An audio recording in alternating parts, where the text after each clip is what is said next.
You sit down to meditate, ready to quiet your mind. You close your eyes, take a deep breath, and bam! Your brain gets louder than ever.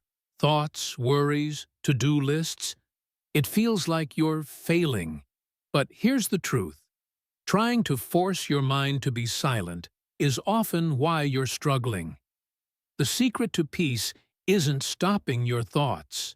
It's stopping the fight with them. Welcome back to Awakened Practice. We've been told that successful meditation means having a perfectly silent mind. That's a myth. Your brain is meant to think. Asking it to stop is like asking your heart to stop beating. When you fight your thoughts, you just create more tension and frustration. The real purpose of meditation isn't to eliminate thoughts, but to change your relationship with them. Peace doesn't come from an empty mind.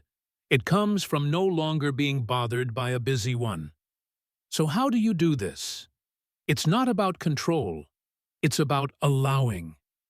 First, become the witness. Imagine your mind as the sky and your thoughts as clouds passing overhead.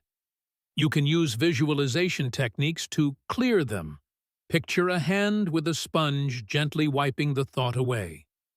Imagine rain washing it down until the sky is clear again. Or see a small flame burning it away into calm openness. Your only job is to watch and let go. When a thought appears, notice it, clear it, and return to the open sky. You'll begin to see you are not your thoughts. You are the one watching them. Another simple tool is labeling. When you realize your mind has wandered, softly say to yourself, thinking or planning. No judgment, just awareness. Then gently guide your focus back to your anchor, usually your breath.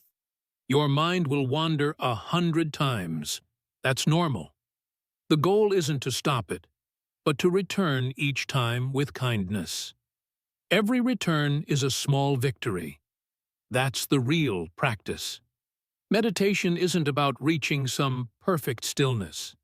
It's about building a new habit of awareness, learning to sit with yourself even when your mind is noisy.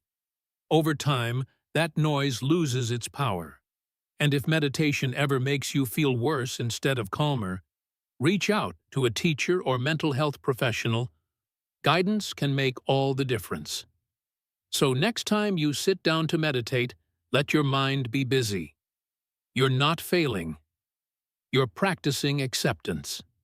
I'm Dan, a coactive coach. Remember, the mind won't change until you do.